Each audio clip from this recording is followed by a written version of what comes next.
Que Dieu notre Père et Jésus-Christ notre Seigneur vous donne la grâce et la paix. Béni soit Dieu maintenant et toujours.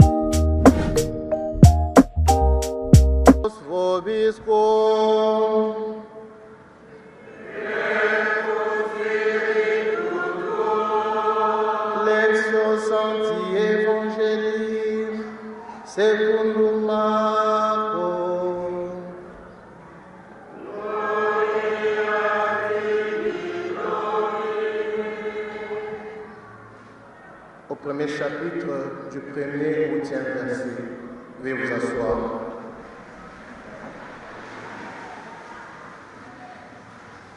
Commencement de l'évangile de Jésus, Fils de Dieu.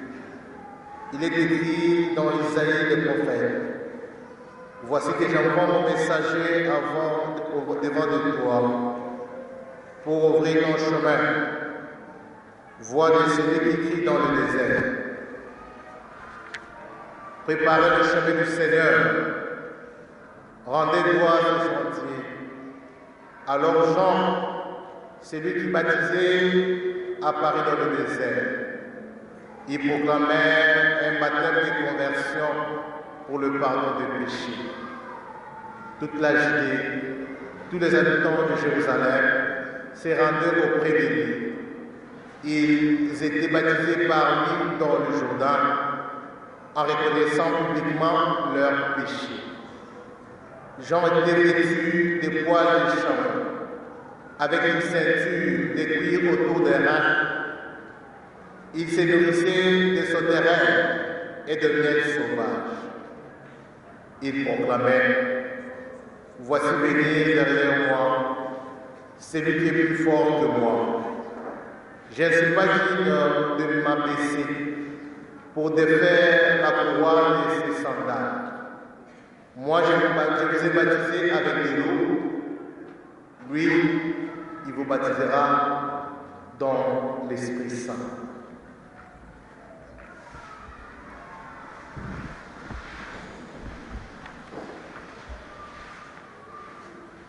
Gloire et louange à toi.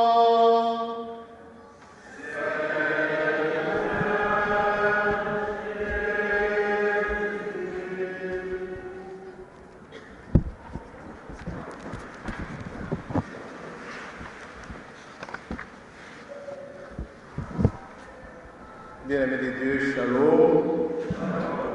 Une fois de plus, shalom.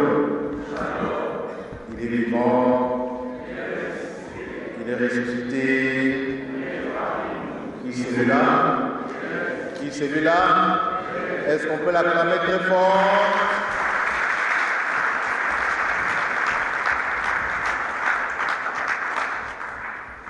Deuxième dimanche de l'Avent, année liturgique B.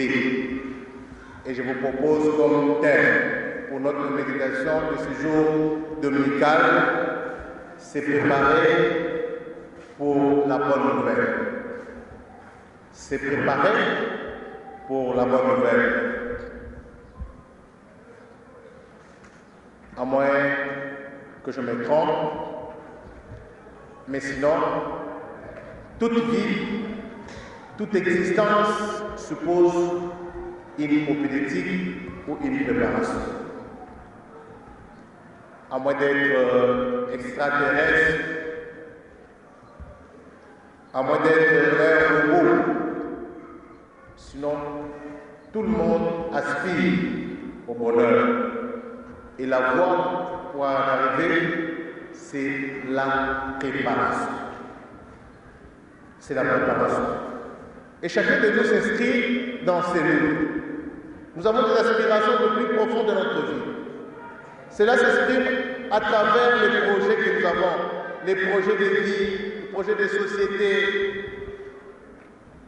à travers nos rêves de tous les jours, nos ambitions. Chacun de nous en a, même le prêtre, même le pape de Rome. Il a des projets pour l'Église, il a des projets pour lui-même. Mais la voie pour en arriver, c'est la préparation. Il en va de même dans la vie chrétienne. Si nous ne nous préparons pas pour accueillir Dieu dans notre vie, il sera toujours loin de nous. Si nous ne nous convertissons pas pour l'accueillir, il sera toujours loin de nous. Nous ferons des grands pas, mais en dehors du chemin. Les dimanches passés, la liturgie nous a proposé le thème de la conversion. Alors que ce dimanche, il ne s'agit pas de la conversion, mais plutôt de la consolation. C'était là les appels du prophète Jérémie pour Israël. Convertissez-vous, croyez à la bonne nouvelle. Mais Israël n'a pas compris ce message du prophète. Israël n'a pas fait sien ce message. Il écoutait alors qu'il ne disait pas de ça. Il avait les yeux pour voir alors qu'il ne voyait pas, des oreilles pour entendre alors qu'il n'entendait pas. Les voici en exil. La première lecture d'aujourd'hui nous parle de ça. Israël en exil en Babylone. Il n'a plus besoin de la conversion là où il se trouve, mais plutôt de la consolation. Il est déjà prisonnier, il est esclave, il est bloqué, il est stationné, il ne peut plus rien faire. Il est en dehors de sa terre natale. Il n'a besoin que de la consolation. C'est la séquence de la deuxième lecture. La première lecture que nous avons écoutée, qu'on peut dénommer ici la consolation. Il s'agit de la deuxième partie du livre d'Isaïe, qu'on peut dénommer la consolation. Consoler mon peuple, dit le Seigneur. Consoler mon peuple, dit le Seigneur. Pourquoi consoler Israël?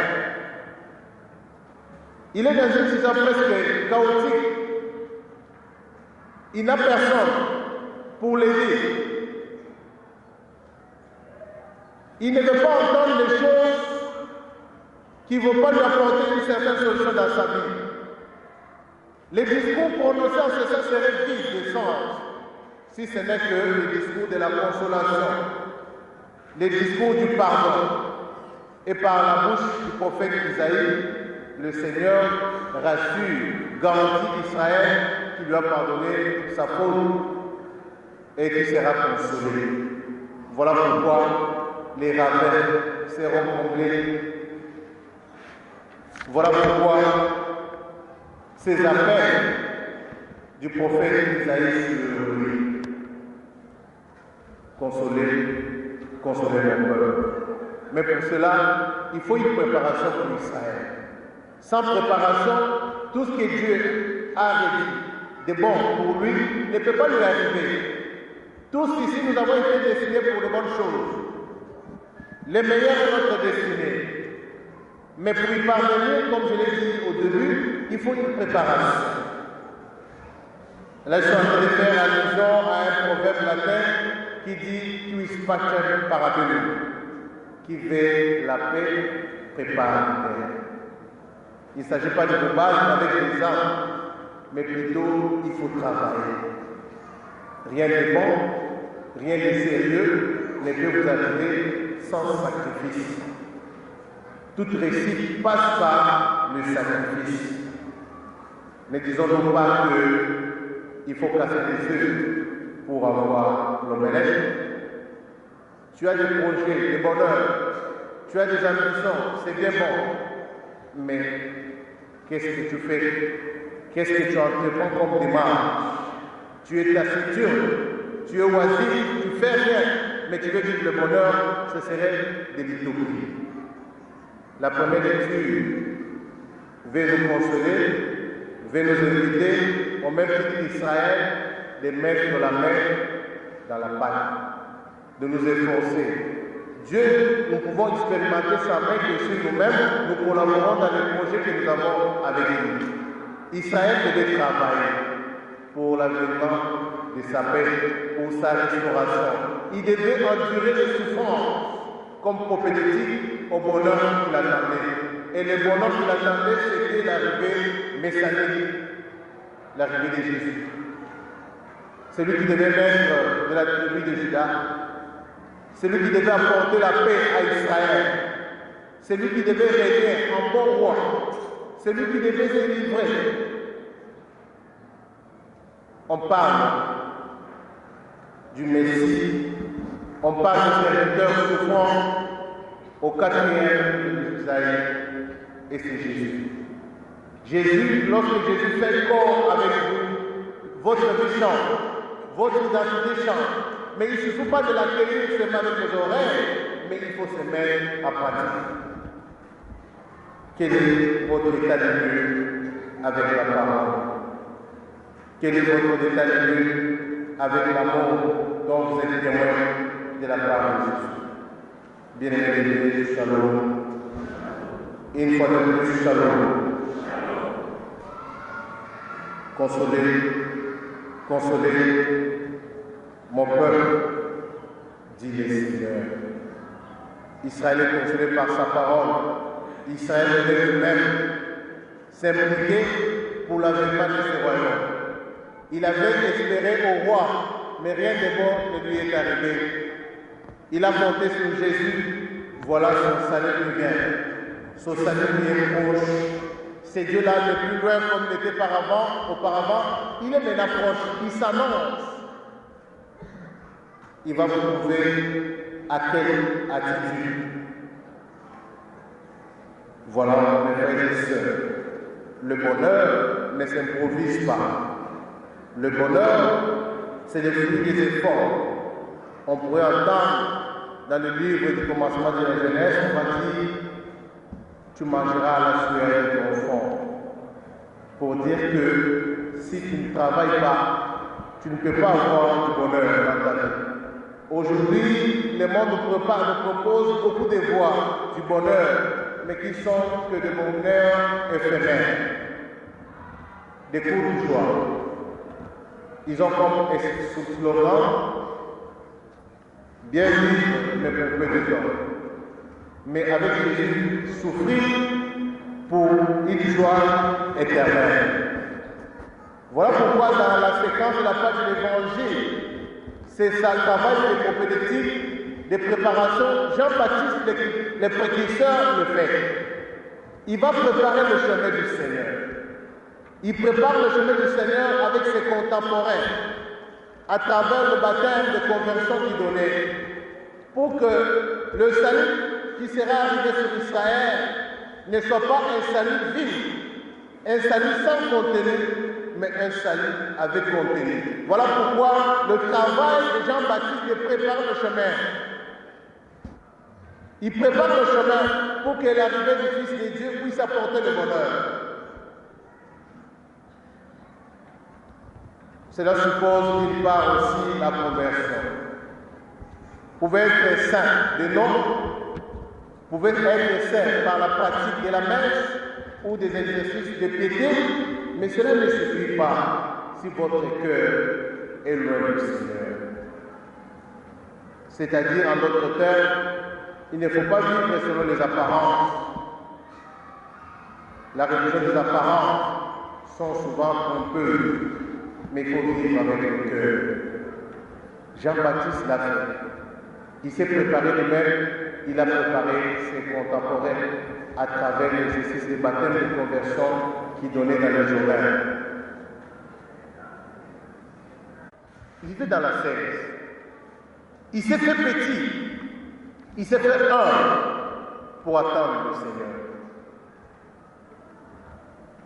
Quelles sont tes attitudes pendant ce temps fort de l'Église?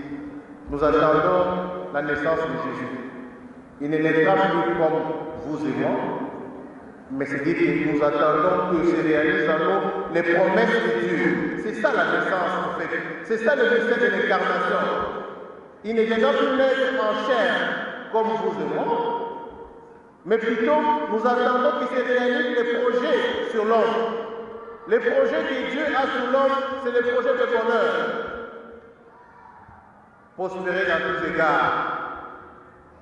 Il ne veut pas la mort des pécheurs, mais sa conversion. Dieu a de bons projets pour nous. Il nous attend de notre côté. Quel est le travail que j'ai fait pour arracher cette grâce? Quel est le travail que j'ai fait pour atteindre ce bonheur éternel? Jean-Baptiste ici nous montre un exemple éloquent par rapport à la préparation. C'est vrai qu'il y a de ceux qui commencent déjà à orner leur maison avec des fleurs, de sapins, mais où en sommes-nous avec le cœur? Jésus viendra te trouver à quel état? Quelle est ton attitude? Jean-Baptiste s'est préparé et nous devons aussi nous préparer. Dans la préparation là, nous ne devons pas être aigris. Nous devons accepter l'autre tel qu'il se trouve, tel qu'il se présente. C'est le modèle qu'il nous a montré. Il dit, voici venir celui qui est plus que moi, celui qui est plus fort que moi. Je ne suis pas à mesure de défaire, n'est-ce pas, ses sandales. Il est plus que moi. Bien souvent dans la vie, lorsque l'autre a des qualités que nous n'avons pas, nous nous substituons en rival. Cela crée des antipathies inutiles. Nous ne savons pas la valeur que l'autre a. Reconnaître la valeur que l'autre a ne nous diminue pas. Ne fait pas de nous des sous-hommes. Par contre, ça fait de nous des grandes personnes. Jean-Baptiste était parmi les grands des prophètes. Les derniers des prophètes, mais les grands. Même la Bible les reconnaît. Mais c'était petit. Il a fait son travail pour accueillir le Messie. Il a reconnu sa valeur. Attendre que Christ va naître dans nos cœurs, c'est aussi reconnaître la valeur que l'autre a. Ne pas toujours être péjoratif ou négatif. Vous parlez de l'autre que en mal. Si vous ouvrez la bouche pour parler, mais c'est pour parler de mal de l'autre. Ce n'est pas dans cette attitude que vous pouvez attendre la naissance de Jésus. Mais il faut qu'il y ait un peu d'amour, un peu d'espace dans votre cœur. Et pourquoi nous arrivons à ce niveau-là, à ne pas reconnaître ce que l'autre est pour moi et pour la société? Simplement par moments, nous ne sommes pas patients avec nous-mêmes. Nous ne sommes pas patients avec Dieu. Puisque nous avons raté notre vie, puisque nous n'avons pas ce que désire notre cœur, alors la vie des autres pèse sur ma conscience, la vie des autres me rend colérique. Saint Pierre nous dit à travers la deuxième lecture, pour le Seigneur, un jour est comme 1000 ans, et 1000 ans est comme un jour. Il faut être patient. Ce que l'homme peut réaliser après beaucoup d'efforts, Dieu peut le réaliser en une seule nuit. Ce que l'homme peut réaliser en une seule nuit, Dieu peut prolonger sa peine en 1000 ans. Tout ça, c'est une invitation pour que chacun de nous se confie, n'est-ce pas, à la providence divine. Que le Seigneur nous aide, afin que nous soyons à même de reconnaître la vraie valeur de nos frères et sœurs quand il faut. Qui nous aide à nous convertir tous les jours, à lui laisser des temps et nous convertir.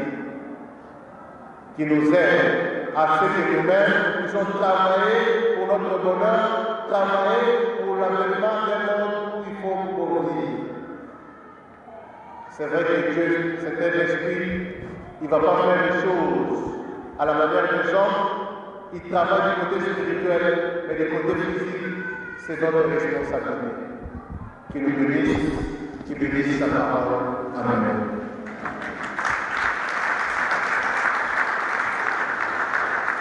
Que Dieu notre Père et Jésus-Christ notre Seigneur vous donne la grâce et la paix. Béni soit Dieu maintenant et toujours.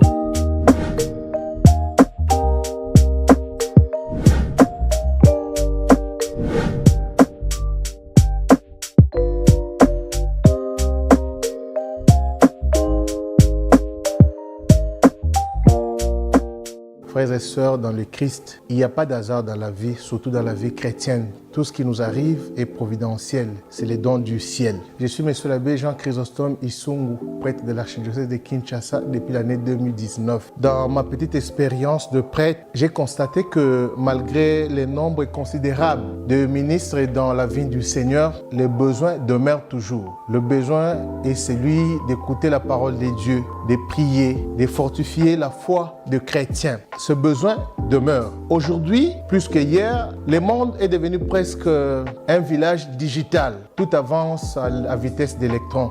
Nous nous sommes demandé comment faire pour que l'évangile de Jésus puisse atteindre toutes les couches, tous les domaines de la vie de chrétiens. Nous avons pensé nous conformer à l'exigence du temps présent, c'est-à-dire nous lancer dans le monde virtuel pour aider le peuple de Dieu à répondre favorablement à leurs attentes et à leurs besoins, conformément à ce qui est écrit dans Acte 13, verset 47. Je cite: « J'étais établi pour être lumière des nations, pour apporter le salut jusqu'aux extrémités de la terre. » Voilà pourquoi nous avons voulu apporter notre soutien dans cette vigne du Seigneur en nous lançant dans les réseaux sociaux, c'est-à-dire YouTube, WhatsApp, Facebook, Instagram, TikTok, sous la dénomination de M. l'abbé Chryso. Le but que nous poursuivons ici est celui d'affermir la foi des enfants de Dieu à travers des petites méditations, des prédications hebdomadaires, de les soutenir dans la prière de toutes sortes, de fortifier leur foi à travers le témoignage les uns et des autres. Il ne nous reste qu'à vous demander de vous abonner massivement. Que Dieu vous bénisse et qu'il soutienne cette œuvre. Le Seigneur soit avec vous.